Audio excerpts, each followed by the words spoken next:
Hi friends, welcome to ಮಂಗಳ Prabhuraj vlogs. ಎಲ್ಲರೂ ಹೇಗಿದ್ದೀರಾ? ನಾನು ಇವತ್ತೊಂದು ಸ್ಪೆಷಲ್ ರೆಸಿಪಿಯೊಂದಿಗೆ ಬಂದಿದ್ದೀನಿ. ರೆಸಿಪಿ ಏನಂತ ಆಗಲೇ ನಿಮಗೆ ತಮ್ನಿನಲ್ಲಿ ಗೊತ್ತಾಗಿದೆ. ನಾನು ಮಾಡುವಂಥ ರೆಸಿಪಿ ಬಂದು ರಿಚ್ ಪ್ಲಮ್ ಕೇಕ್ ಆಗಿದೆ. ಈ ಕೇಕ್ನ ನಾನು ಯಾವ ರೀತಿ ಮಾಡ್ತೀನಿ, ಇದಕ್ಕೆ ಮೆಜರ್ಮೆಂಟಲ್ಲಿ ಮಾಡುವ ರೀತಿನ ನಿಮ್ಮ ಜೊತೆಗೆ ನಾನು ಶೇರ್ ಮಾಡ್ಕೊಳ್ತಾ ಇದ್ದೀನಿ. ಈ ಕೇಕಿಗೆ ಬೇಕಾದಂಥ ಇಂಗ್ರೀಡಿಯೆಂಟ್ಸ್ ಏನೆಲ್ಲ ಬೇಕು, ಇದನ್ನು ಯಾವ ರೀತಿ ಮಾಡೋದಂತ ನೋಡೋಣ ಬನ್ನಿ. ಮೊದಲಿಗೆ ನಾವು ಆರೆಂಜ್ ಜ್ಯೂಸನ್ನ ರೆಡಿ ಮಾಡ್ಕೊಳ್ಬೇಕು. ನಾನು 2 ಆರೆಂಜನ್ನ ತೊಗೊಂಡಿದ್ದೀನಿ.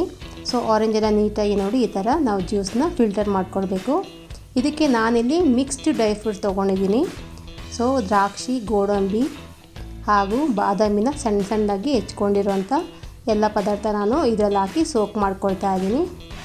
ಇದನ್ನು ನಾನು 1 ರಿಂದ 2 ವಾರ ನೀಟಾಗಿ ನಾವು ಇದನ್ನು ಸೋಕ್ ಮಾಡಿದರೆ ಒಳ್ಳೆ ಟೇಸ್ಟ್ ಬರುತ್ತೆ. ಇದ್ರ ಜೊತೆಗೆ ನಾನು ಟೂಟಿ ಫ್ರೂಟಿ ತೊಗೊಂಡಿದ್ದೀನಿ 1 ಕಪ್ಪು, ಹಾಗೆ ಕ್ಯಾಂಡಿಡ್ ಪೀಲ್ಸು ಮತ್ತು ಕ್ಯಾರಮಲ್ ತೊಗೊಂಡಿದ್ದೀನಿ. ಇದು ಸಕ್ಕರೆಯಿಂದ ಮಾಡಿರೋಂಥ ಕ್ಯಾರಮಲ್ ಆಗಿದೆ, ಡಾರ್ಕ್ ಕ್ಯಾರಮಲ್ ಇದು. ನಾನಿಲ್ಲಿ ಮೊದಲಿಗೆ ಕ್ಯಾರಮಲ್ನ ರೆಡಿ ಮಾಡ್ಕೊಳ್ತಾ ಇದ್ದೀನಿ. ಇಲ್ಲಿ ನಾನು 1 ಕಪ್ ಶುಗರ್ ತೊಗೊಂಡಿದ್ದೀನಿ.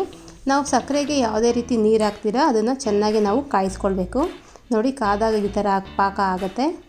ಪಾಕ ರೆಡಿ ಆಗ್ತಿರ್ಬೇಕಾದ್ರೆ ಇದಕ್ಕೆ ನಾವು 2 ರಿಂದ 3 ಸ್ಪೂನು ಇದಕ್ಕೆ ನೀರನ್ನ ಆ್ಯಡ್ ಮಾಡ್ಕೊಳ್ಬೇಕು. ಆವಾಗ ಏನಾಗುತ್ತೆ ಅಂದರೆ ಪಾಕ ಸ್ವಲ್ಪ ತೆಳುವಾಗುತ್ತೆ. ಇಲ್ಲದ್ರೆ ತುಂಬ ಗಟ್ಟಿಯಾದರೆ ನಮಗೆ ಯೂಸ್ ಮಾಡ್ಕೊಳ್ಳೋಕ್ಕಾಗಲ್ಲ.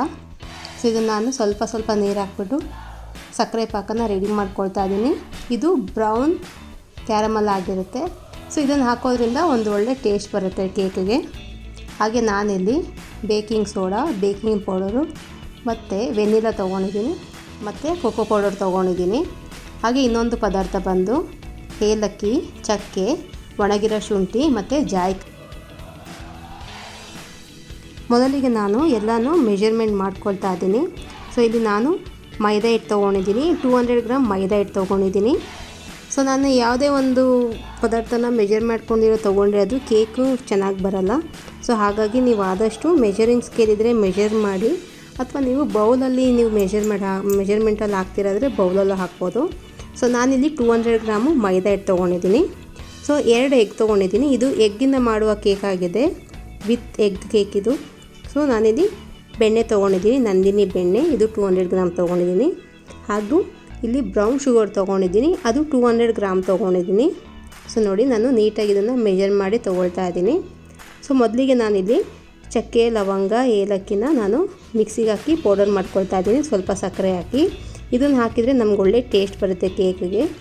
ಹಾಗೆ ಬ್ರೌನ್ ಶುಗರ್ನ ನಾನೀಗ ಪುಡಿ ಮಾಡ್ಕೊಳ್ತಾ ಇದ್ದೀನಿ.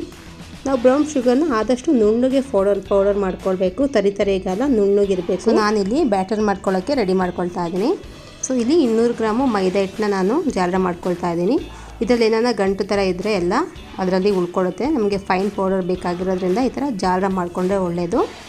ಇದಕ್ಕೆ ನಾನೀಗ ಜಾಲರ ಮಾಡಿದ ನಂತರ ಅದಕ್ಕೆ ಬೇಕಿಂಗ್ ಸೋಡಾ, ಬೇಕಿಂಗ್ ಪೌಡರ್ ಎಲ್ಲ ಹಾಕಿ ಒಂದೊಂದೇ ನಾವು ಹಾಕಿ ಮಿಕ್ಸ್ ಮಾಡ್ತಾ ಹೋಗಬೇಕು. ಇದನ್ನು ನಾನಿಲ್ಲಿ 1 ಟೇಬಲ್ ಸ್ಪೂನು ಕೋಕೋ ಪೌಡರ್ ಹಾಕ್ತಾಯಿದ್ದೀನಿ, 1 ಟೇಬಲ್ ಸ್ಪೂನು ಬೇಕಿಂಗ್ ಸೋಡಾ ಮತ್ತು 1/2 ಸ್ಪೂನು ನಾನು ಬೇಕಿಂಗ್ ಸೋಡಾ ಯೂಸ್ ಮಾಡ್ತಾಯಿದ್ದೀನಿ, 1 ಚಿಟಿಕೆ ಉಪ್ಪು. ಇದನ್ನೆಲ್ಲ ಹಾಕಿ ನಾವು ಚೆನ್ನಾಗಿ ಜಾಲರ ಮಾಡ್ಕೊಳ್ಬೇಕು. ಆವಾಗ ಚೆನ್ನಾಗಿ ಮಿಕ್ಸ್ ಆಗುತ್ತೆ ಇದು. ನೋಡಿ ಈ ಥರ ಸ್ಪೂನಲ್ಲಿ ಅಥವಾ ಕೈ ನೀವು ಡೈರೆಕ್ಟಾಗಿ ಈ ಥರ ನೀವು ಜಾಲರ ಮಾಡ್ಕೊಳ್ಬೋದು. ಈ ಥರ ಮಾಡ್ಕೊಂಡಾಗ ಹಿಟ್ಟು ಚೆನ್ನಾಗಿ ಅದು ಮಿಕ್ಸ್ ಆಗುತ್ತೆ. ನಾವು ಈ ಥರ ಚೆನ್ನಾಗಿ ಮಿಕ್ಸ್ ಮಾಡ್ಕೊಳ್ಬೇಕು. ಡ್ರೈ ಐಟಮ್ಸ್ ಇದ್ದಾಗೇ ಈ ಥರ ಮಿಕ್ಸ್ ಮಾಡಿದರೆ ಎಲ್ಲನೂ ಚೆನ್ನಾಗಿ ಮಿಕ್ಸ್ ಆಗುತ್ತೆ. ಹಾಗಾಗಿ ಮೊದಲಿಗೆ ಈ ಥರ ನಾವು ರೆಡಿ ಮಾಡಿ ಇಟ್ಕೊಬೇಕು. ಈಗ ಇದಕ್ಕೆ ನಾನು ಮಿಕ್ಸ್ಡ್ ಫ್ರೂಟ್ಸ್ನ ಹಾಕ್ತಾಯಿದ್ದೀನಿ. ಇದು ನಾನು ಸೋಕ್ ಮಾಡಿಟ್ಟಿರೋಂಥ ಡ್ರೈ ಫ್ರೂಟ್ಸ್ ಇದು. ಯಾವುದೇ ಥರ ನೀರನ್ನು ಹಾಕಬಾರ್ದು ಇದಕ್ಕೆ, ಬರೀ ನಾವು ಡ್ರೈ ಆಗಿರೋಂಥ ಪೋರ್ಷನ್ನೇ ಹಾಕ್ಕೊಂಡಿದ್ದಕ್ಕೆ ಚೆನ್ನಾಗಿ ಮಿಕ್ಸ್ ಮಾಡ್ಕೊಳ್ಬೇಕು. ಈ ಥರ ಮಿಕ್ಸ್ ಮಾಡಿದರೆ ನಮಗೆ ಕೇಕಲ್ಲಿ ಎಲ್ಲ ಕಡೆನೂ ಇದು ಸಿಗುತ್ತೆ ನಮಗೆ. ಇಲ್ಲದ್ರೆ ಒಂದೇ ಕಡೆ ಇದು ಅಡಿಯಲ್ಲಿ ಕುತ್ಕೊಬಿಡುತ್ತೆ. ನಾವು ಲಾಸ್ಟಲ್ಲಿ ಹಾಕ್ಬಾರ್ದು ಇದನ್ನು. ಆದಷ್ಟು ಹಿಟ್ಟು ಜೊತೆಗೆ ಮಿಕ್ಸ್ ಮಾಡಿದರೆ ಚೆನ್ನಾಗಿ ನಮಗೆ ಎಲ್ಲ ಕಡೆ ಡ್ರೈ ಫ್ರೂಟ್ಸ್ ಸಿಗುತ್ತೆ. ಹಾಗೆ ಇದಕ್ಕೆ ನಾನು ಕ್ಯಾಂಡಿಡ್ ಪೀಲ್ಸು ಹಾಕಿ ಎಲ್ಲ ಮಿಕ್ಸ್ ಮಾಡ್ಕೊಳ್ತಾ ಇದ್ದೀನಿ. ಎಲ್ಲ ಥರ ಡ್ರೈ ಫ್ರೂಟ್ಸ್ ಹಾಕಿ ಮಿಕ್ಸ್ ಮಾಡ್ತಾಯಿದ್ದೀನಿ. ಇವಾಗ ಇನ್ನೊಂದು ಬೌಲಲ್ಲಿ 2 ಮೊಟ್ಟೆನ ಹಾಕ್ಕೊಂಡು ಅದಕ್ಕೆ ನಾನಿಲ್ಲಿ 1 ಟೀ ಸ್ಪೂನು ವೆನಿಲಾ ಎಸೆನ್ಸ್ ಹಾಕ್ಕೊಂಡು ಚೆನ್ನಾಗಿ ನಾನು ಇದನ್ನು ಬೀಟ್ ಮಾಡ್ಕೊಳ್ತಾ ಇದ್ದೀನಿ. ನೀವು ಬೀಟರ್ ಇದ್ದರೆ ಬೀಟರಿಂದ ಮಿಕ್ಸ್ ಮಾಡ್ಕೊಳ್ಳಿ, ಅಥವಾ ನೀವು ಸ್ಪೂನಿಂದ ಮಿಕ್ಸ್ ಮಾಡ್ಕೊಳ್ಬೋದು. ಈ ಥರ ನೊರೆ ಬಂದರೆ ಚೆನ್ನಾಗಿರುತ್ತೆ. ಹಾಗೆ ನೋಡಿ ಇನ್ನೊಂದು ಪಾತ್ರೆಗೆ ನಾನು ಬಟರನ್ನು ಹಾಕ್ಕೊಂಡು ಬಟರು ಚೆನ್ನಾಗಿ ನಾನು ಬೀಟ್ ಮಾಡ್ಕೊಳ್ತಾ ಇದ್ದೀನಿ. ಈ ಥರ ಬೀಟ್ ಮಾಡಿಕೊಂಡ್ರೆ ನಮಗೆ ಕೇಕು ಸ್ಪಾಂಜಿಯಾಗಿ ಸಾಫ್ಟಾಗಿರುತ್ತೆ. ಸೊ ತಿನ್ನೋದಕ್ಕೂ ಒಳ್ಳೆ ಟೇಸ್ಟ್ ಬರುತ್ತೆ. ನೋಡಿ ಈ ಥರ ಫ್ಲಫಿಯಾಗಿ ನಮಗೆ ಬಟರ್ ಇದ್ದರೆ ಚೆನ್ನಾಗಿರುತ್ತೆ. ಈಗ ಇದಕ್ಕೆ ನಾನು ಪೌಡರ್ ಮಾಡಿರುವಂಥ ಶುಗರ್ ನಾನೀಗ ಆ್ಯಡ್ ಮಾಡಿ ಚೆನ್ನಾಗಿ ಮಿಕ್ಸ್ ಮಾಡ್ಕೊಳ್ತಾ ಇದ್ದೀನಿ. ಸೊ ಈಗ ಇದಕ್ಕೆ ನಾನು ಬೀಟರ್ ಸಹಾಯದಿಂದ ಚೆನ್ನಾಗಿ ಬೀಟ್ ಮಾಡಿಕೊಳ್ಬೇಕು. ಸೊ ಇದನ್ನು ನಾವು ಒಂದು 5ರಿಂದ 10 ನಿಮಿಷ ಇದೇ ಥರ ಚೆನ್ನಾಗಿ ನಾವು ಮಿಕ್ಸ್ ಮಾಡಬೇಕು. ನೋಡಿ ಈ ಥರ ಫ್ಲಫಿ ಆಗಿರಬೇಕು. ನಾವು ಈ ಥರ ಫ್ಲಫಿಯಾಗಿ ಮಿಕ್ಸ್ ಮಾಡಿದರೆ ನಮಗೆ ಕೇಕು ತುಂಬ ಸಾಫ್ಟಾಗಿ ಬರುತ್ತೆ ಮತ್ತು ಟೇಸ್ಟು ತುಂಬ ಚೆನ್ನಾಗಿರುತ್ತೆ. ಬೆಣ್ಣೆ ಮತ್ತು ಸಕ್ಕರೆ ಪುಡಿ ಚೆನ್ನಾಗಿ ಹೊಂದ್ಕೊಳ್ಳುತ್ತೆ. ಈಗ ಇದಕ್ಕೆ ನಾನು ಮಿಕ್ಸ್ ಮಾಡಿಟ್ಟಿರೋಂಥ ಡ್ರೈ ಐಟಮ್ನ ಆ್ಯಡ್ ಮಾಡ್ಕೊಳ್ತಾ ಇದ್ದೀನಿ. ಮೈದಾ ಮತ್ತು ಡ್ರೈ ಫ್ರೂಟ್ಸ್ ಏನು ನಾನು ಮಿಕ್ಸ್ ಮಾಡಿದ್ನಲ್ಲ ಅದನ್ನೀಗ ನಾನೇ ಸ್ವಲ್ಪ ಹಾಕಿ ಮಿಕ್ಸ್ ಮಾಡ್ತಾ ಇದ್ದೀನಿ.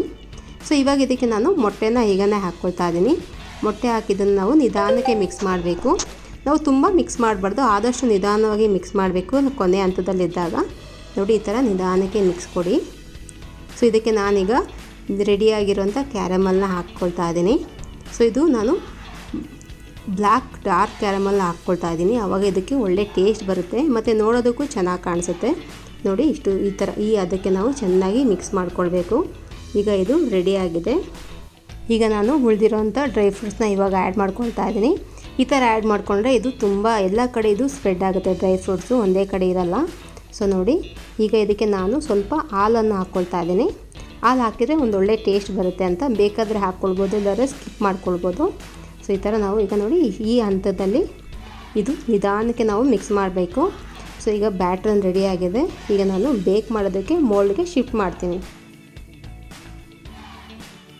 ನಾನಿಲ್ಲಿ ರೌಂಡ್ ಶೇಪ್ ಇರುವಂಥ ಕೇಕ್ ಮೋಲ್ಡ್ನ ತೊಗೊಂಡಿದ್ದೀನಿ. ಇದಕ್ಕೆ ನಾವು ಮೊದಲಿಗೆ ಸ್ವಲ್ಪ ಎಣ್ಣೆನ ಅಪ್ಲೈ ಮಾಡಿಕೊಡ್ಬೇಕು. ಅದಾದ ನಂತರ ಇದಕ್ಕೆ ನಾವು ಬಟರ್ ಪೇಪರ್ನ ಅಪ್ಲೈ ನೋಡಿ ಈ ಥರ ಶೇಪಾಗಿ ನಾವು ರೌಂಡ್ ಶೇಪ್ ಇದ್ದರೆ ರೌಂಡ್ ಶೇಪಾಗಿ ಕಟ್ ಮಾಡಿಕೊಂಡು ಇದಕ್ಕೆ ಎಣ್ಣೆ ನಾವು ಅಪ್ಲೈ ಮಾಡ್ಕೋಬೇಕು. ಹಾಗೆ ಸುತ್ತಲೂ ನಾವು ಇದಕ್ಕೆ ಬಟರ್ ಪೇಪರ್ನ ಇಡಬೇಕು. ಅವಾಗ ಏನಾಗುತ್ತೆ ಅಂದರೆ ಕೇಕ್ ಯಾವುದೇ ರೀತಿ ಉಬ್ಬಿದ್ರೂ ಹೊರಗಡೆ ಬರಲ್ಲ ಮತ್ತು ಅಂಟ್ಕೊಳ್ಳಲ್ಲ. ಸೊ ನಮಗೆ ಕೇಕ್ನ ನಾವು ಹೊರಗಡೆ ತೆಗಿಬೇಕಾದ್ರೆ ಶೇಪ್ ಚೆನ್ನಾಗೇ ಇರುತ್ತೆ, ಹಾಳಾಗೋಲ್ಲ ಅನ್ನೋ ಒಂದು ಕಾರಣಕ್ಕೆ ನಾವು ಈ ಥರ ಬಟರ್ ಪೇಪರ್ನ ಹಾಕ್ಕೊಳ್ಬೇಕು. ಇದಕ್ಕೆ ಈಗ ನಾನು ರೆಡಿಯಾಗಿರೋಂಥ ಬ್ಯಾಟರ್ನ ಹಾಕ್ತಾಯಿದ್ದೀನಿ. ಸೊ ಇದನ್ನು ನಾವು ಒಂದೊಂದೇ ಸ್ಪೂನ್ ಹಾಕಿ ಚೆನ್ನಾಗಿ ನಾವು ಇದನ್ನು ಒಂದು ಸಲ ಮಿಕ್ಸ್ ಮಾಡಿಬಿಟ್ಟು ಕೊನೆಯಲ್ಲಿ ಇದನ್ನು ನಾವು ಶಿಫ್ಟ್ ಮಾಡಬೇಕು. ಈಗ ನೋಡಿ ನಾನು ಸ್ಪೂನಲ್ಲಿ ತೆಗೆದು ಹಾಕ್ತೀನಿ, ಒಂದೇ ಸಲ ಹಾಕಲ್ಲ. ಈ ಥರ ಹಾಕಿದಾಗ ಏನಾಗುತ್ತೆ, ಒಂದು ಹದದಲ್ಲಿ ಇದು ಕೇಕು ಚೆನ್ನಾಗಿ ನೀಟಾಗಿ ನಮಗೆ ಶೇಪಲ್ಲಿರುತ್ತೆ ಕೇಕ್ ಅಂತ. ಸೊ ನಾವು ಕೇಕ್ ಬ್ಯಾಟರ್ನೆಲ್ಲ ಹಾಕಿದ ನಂತರ ಒಂದು 2 ಸಲ ಈ ಥರ ಟ್ಯಾಪ್ ಮಾಡಬೇಕು. ಆವಾಗ ಒಂದು ನೀಟಾಗಿ ಅದು ಕುತ್ಕೊಳ್ಳುತ್ತೆ. ಸೊ ಈಗ ನಾನು ಅದಕ್ಕೆ ಗಾರ್ನಿಷ್ ಎಲ್ಲ ಮಾಡಾಗಿದೆ. ಈಗ ನಾನು ಬೇಕ್ ಮಾಡೋದಕ್ಕೆ ಒಂದು ಅಲ್ಯೂಮಿನಿಯಂ ಪಾತ್ರೆ ತೊಗೊಂಡಿದ್ದೀನಿ. ಪಲಾವ್ ಪಾತ್ರೆಯಲ್ಲಿ ಮೊದಲಿಗೆ ಉಪ್ಪನ್ನು ಹಾಕಿ ಅದಕ್ಕೊಂದು ಸ್ಟ್ಯಾಂಡ್ ಇಟ್ಬಿಟ್ಟು ಒಂದು 10 ನಿಮಿಷ ನಾನು ಬಿಸಿ ಆಗಲಿಕ್ಕೆ ಮುಂಚೆನೇ ಬಿಟ್ಟಿದ್ದೀನಿ. ಈಗ ನಾನು ಇದರಲ್ಲಿ ಕೇಕನ್ನು ಇಟ್ಟು ಬೇಕಾಗಲಿಕ್ಕೆ ಬಿಡ್ತೀನಿ. ಸೊ ಕೇಕ್ ಆಗಲಿಕ್ಕೆ ನಮಗೆ ಒಂದು 150 to 60 ಮಿನಿಟ್ ಹಿಡಿತದೆ. ಈಗ ನೋಡಿ ಈಗ ಆಲ್ಮೋಸ್ಟ್ ಈಗ ನಾನು ಇಟ್ಟು 30 ಮಿನಿಟ್ಸ್ ಆಗಿದೆ. ಈಗ ಮೇಲೆ ಗಾರ್ನಿಷಿಗೆ ಸ್ವಲ್ಪ ನಾನು ಕೋಕೋ ಚಿಪ್ಸ್ನ ಆ್ಯಡ್ ಮಾಡ್ತಾಯಿದ್ದೀನಿ. ಇದು ಅಡಿಷ್ನಲ್ ಆಗಿರುತ್ತೆ, ನಿಮಗೆ ಬೇಕಾದರೆ ಹಾಕ್ಕೋಬೋದು, ಇಲ್ಲಾಂದರೆ ನೀವು ಸ್ಕಿಪ್ ಮಾಡ್ಬೋದು. ಈಗ ನೋಡಿ ಕೇಕ್ ಆಲ್ಮೋಸ್ಟ್ ರೆಡಿ ಆಗಿದೆ. ಸೊ ನಾನಿಲ್ಲಿ ಒಂದು ಕಡ್ಡಿ ತೊಗೊಂಡು ಚೆಕ್ ಮಾಡ್ತಾಯಿದ್ದೀನಿ, ಟೂತ್ಪಿಕ್ ತೊಗೊಂಡು ನಾನು ಚೆಕ್ ಮಾಡ್ತಾಯಿದ್ದೀನಿ ಬೇಕಾಗಿದೆ ಎಲ್ಲ ಅಂತ. ನೋಡಿ ಇದು ಏನಾದರೂ ಕಡ್ಡಿಗೆ ಏನಾದರೂ ಸ್ಟಿಕ್ ಆಗಿಲ್ಲಾದರೆ ಇದು ರೆಡಿಯಾಗಿದೆ ಅಂತ. ಈಗ ಕೇಕು ರೆಡಿಯಾಗಿದೆ. ಸೊ ನಾನಿಲ್ಲಿ 60 ಮಿನಿಟ್ಸು ಇದನ್ನು ಬೇಕ್ ಮಾಡಿದ್ದೀನಿ. ಸೊ ನೀವು ಕೆಲವು ಕೇಕು 60 ಮಿನಿಟ್ ಆಗ್ಬೋದು, ಒಂದು 5-10 ನಿಮಿಷ ಎಕ್ಸ್ಟ್ರಾ ಟೈಮ್ ತೊಗೊಳ್ಬೋದು. ಇದನ್ನು ನೀವು ಚೆಕ್ ಮಾಡಿ ನೀವು ಬೇಕ್ ಮಾಡಿ. ಸೊ ರಿಚ್ ಪ್ಲಮ್ ಕೇಕ್ ರೆಡಿಯಾಗಿದೆ. ಈ ವಿಡಿಯೋ ನಿಮಗೆ ಇಷ್ಟ ಆದರೆ ಲೈಕ್ ಮಾಡಿ, ಶೇರ್ ಮಾಡಿ ಹಾಗೂ ಸಬ್ಸ್ಕ್ರೈಬ್ ಮಾಡಿ. ಈ ವಿಡಿಯೋ ನೋಡಿದ್ದಕ್ಕಾಗಿ ಧನ್ಯವಾದಗಳೆಲ್ಲರಿಗೂ. Thank you.